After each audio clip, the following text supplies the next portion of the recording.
Encircled by two great seas and the Earth's mightiest mountains, India's 400 million people live mainly in tens of thousands of small villages. Such a village is Fursangi in the state of Bombay, just 50 miles from Pune. In Fursangi, the dry season is over. Monsoon rains blowing off the Arabian Sea have refilled the rivers, moistened the earth, and given new life to our land.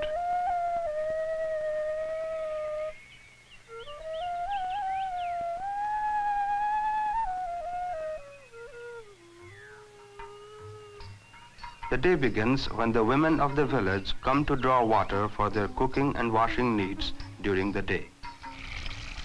These people belong to a traditional warrior group known as Marathas, and for many ages the Marathas have always been farmers.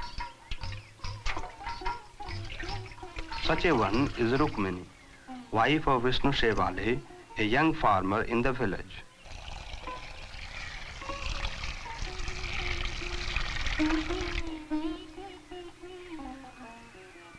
In these parts, it is the women's job to haul water.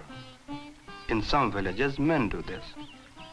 But, as in all India, women learn from early childhood to carry almost anything upon their heads.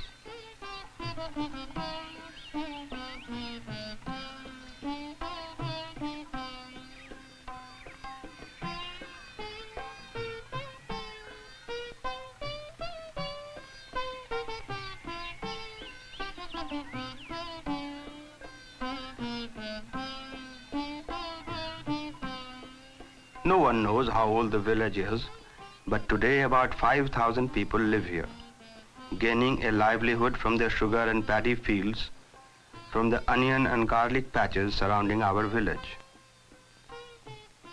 Rukmini's house is made of stone and clay and bears a tiled roof, a sign of moderate prosperity.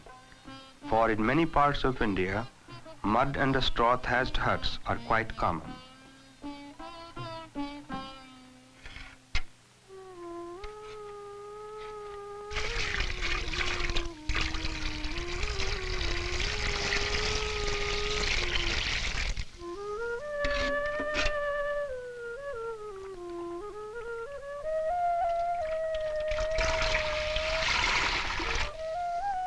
There are 3 children and the youngest is Shiris, 8 months old.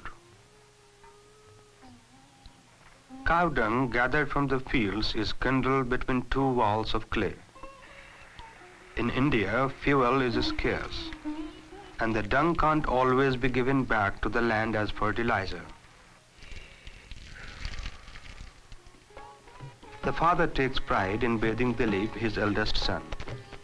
Indeed, from rising in the morning through bathing, eating and household duties, each part of our day proceeds according to established custom. For Vishnu, the husband, washing takes place every morning before breakfast.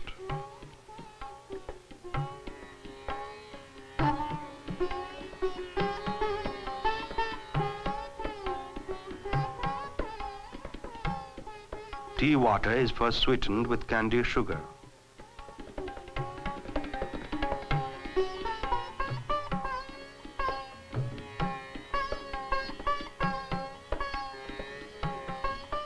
Ranjam loves to decorate herself and imagines she is using kumkum and flowers.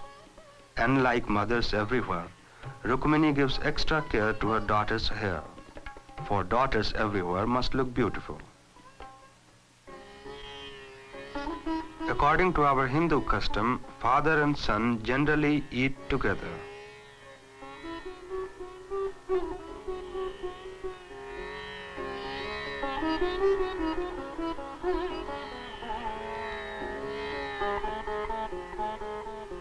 Usually, the Hindu wife does not take food with her husband.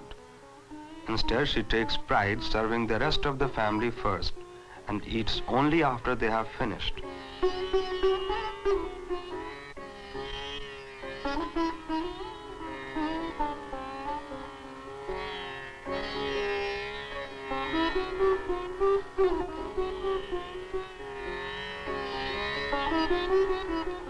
Dilip, Vishnu's eldest son, is 5 years old, and already Dilip knows his place and the honor due to him.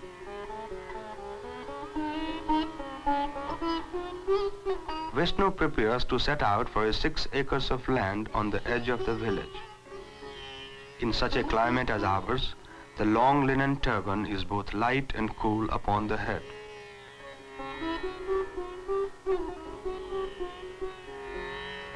With a paste of scented sandalwood, he marks his brow with the religious mark of the Marathas.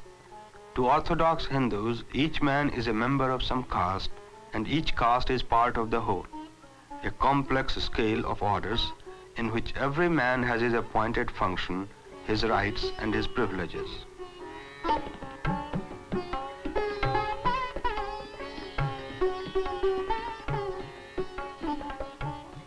In Fursangi, the measure of life is the pace of the bullock, for there are very few machines in the village.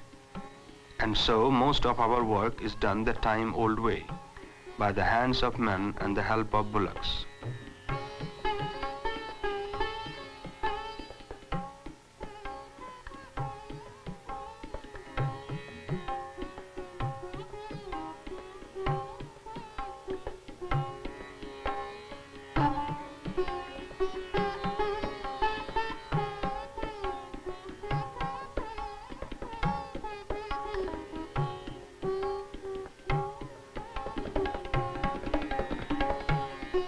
Hindu farmers are deeply devoted to their land, for did not Prajapati, Lord of all creation, entrust it to mankind?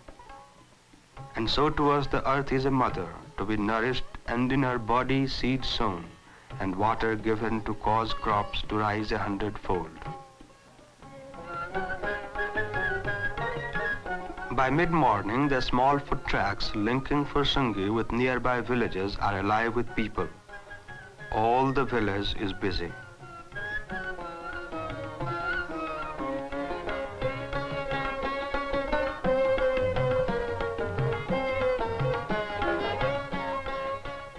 Not everyone goes to work.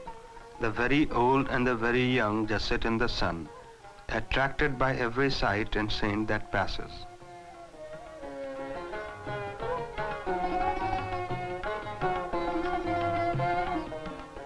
Having left baby Shirish in the care of the 2 older children, Rukmini is off to the Wani shop, the village grocery.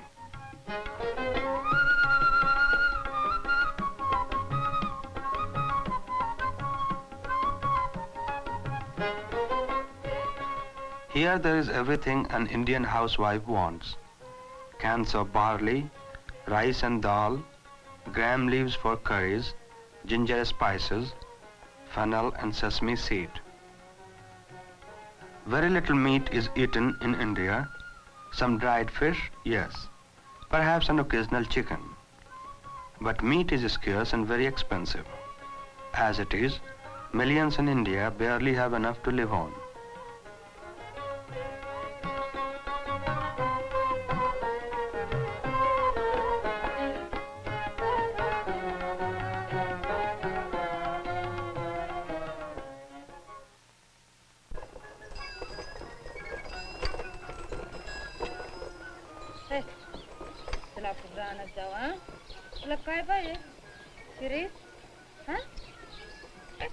Water descends from God Varuna, he who has 2 oceans for his loins and yet is present in every tiny droplet.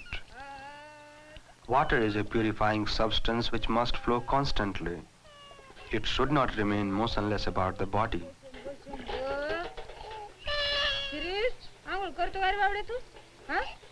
किती शाळा आहे बरं बाबा बरं ना कुणी मारलं बाबाला कुणी मारलं कुणी मारलं बरं ना झालं झालं झालं झालं झालं झालं. Finally, water is sprinkled around the child's head to protect him from the evil one. चलतो रे चल तुला बंडी घालते हा बाबाला बंडी घालायची का Ranjam, Bring mummy that powder. पाहून तिकडं गंधाची बाटली बस खाली शिरीष चल तुला रानात यायचं Must ना? dress Shirish and put kajal in Shirish's eyes. Yes? Must put kajal paste around Shirish's eyes. शिरीषला बी न्यायचं आपण हा शिरीष हे चल तू चलतो ना हा तुला काजळ घालायचं बाबा दर काजळ घालते हा Kajal is made from the soot of sesame oil lamp kept burning at the household altar. It is believed to strengthen the child's eyes and keep away all glances the evil one might give him. A dab on the cheek, one on the palm, another on the sole of the foot, and the child is ready for anything. Then with sindoor paste, a tikka mark is made upon his forehead to make him appear even more beautiful.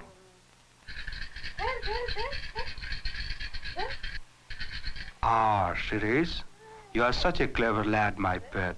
Such a clever lad. Play, Shirish, play. Shall we go to the fields, my son? Are you coming to the fields to see father?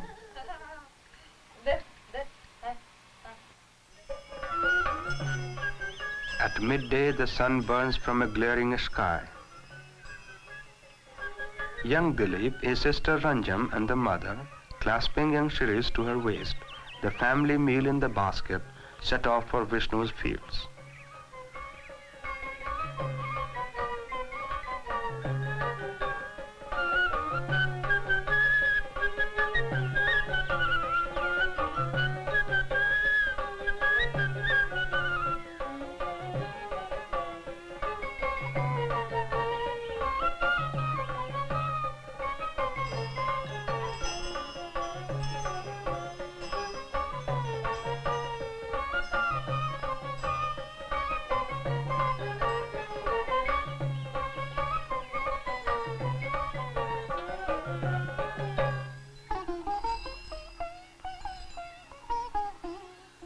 Rukmini has brought vegetables, pancakes made of maize flour, and some curried fish.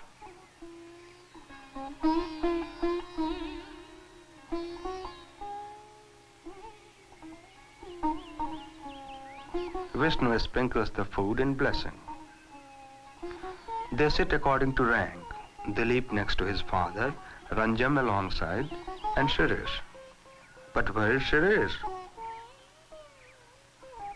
Ah, Shirish rests in the shade of a mango tree.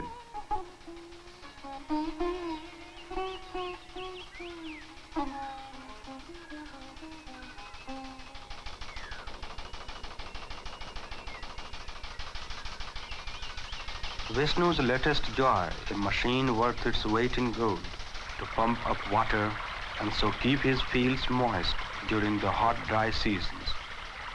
A machine to nourish the tender crops and the great food-bearing palms of coconut, plantain, and date. Vishnu's neighbor grows sugar, and this too needs plenty of water, and another machine to squeeze the juice from the cane.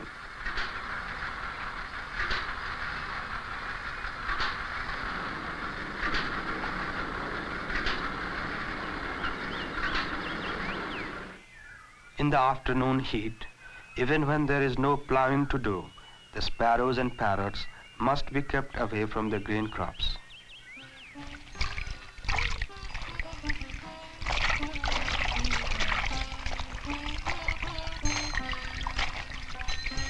Towards evening, the women of the village gather at the watering place to wash down cattle returning from the fields.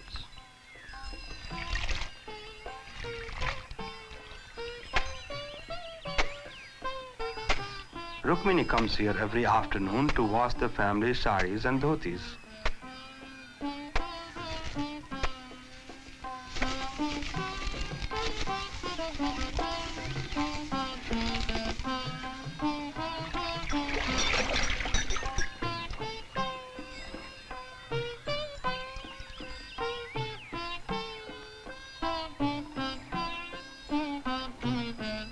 When the last piece of gossip has been exchanged at the pond, the women return to the village to prepare for their menfolk coming in from the fields.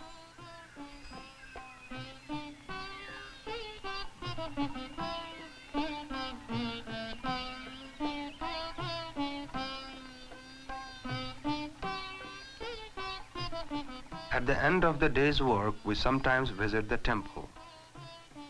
Each village has a temple devoted to one particular god. Ours is the monkey god Hanuman, patron of strength and loyalty, right arm of Ram, and a supreme being in the legendary history of the Hindu people.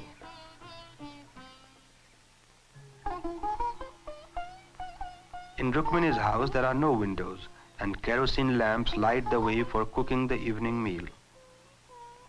A special lamp burning nothing but sesame oil is lit before Ganpati, our household god, as a token offering for passing the day in a good way.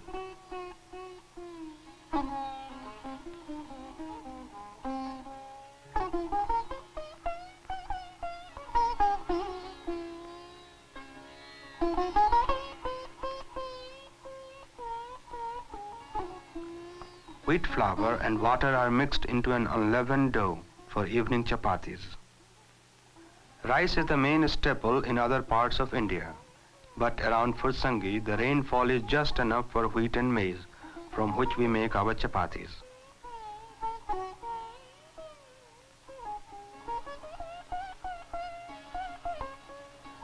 There will be one chapati for each member of the family, except for baby Shiris, who will have his half cup of cow's milk.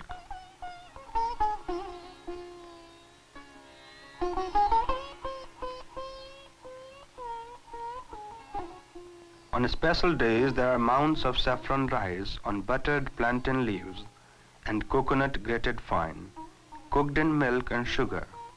But tonight there is just one chapati each, some brinjal vegetable and fresh beans cooked with many spices.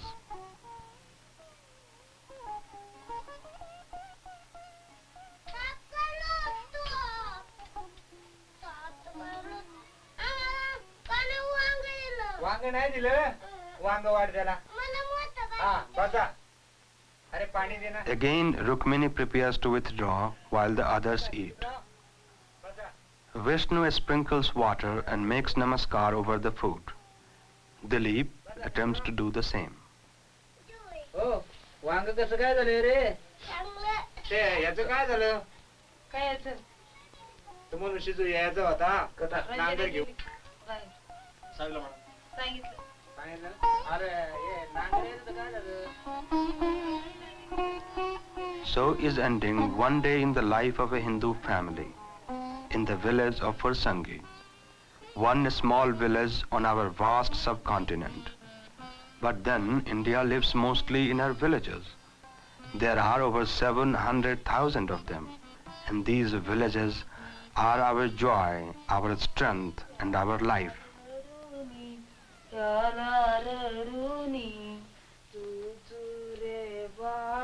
The sleep that rests on baby's eyes, where does it come from? Where does it come from? The smile that flickers on baby's lips, where does it come from? Where does it come from?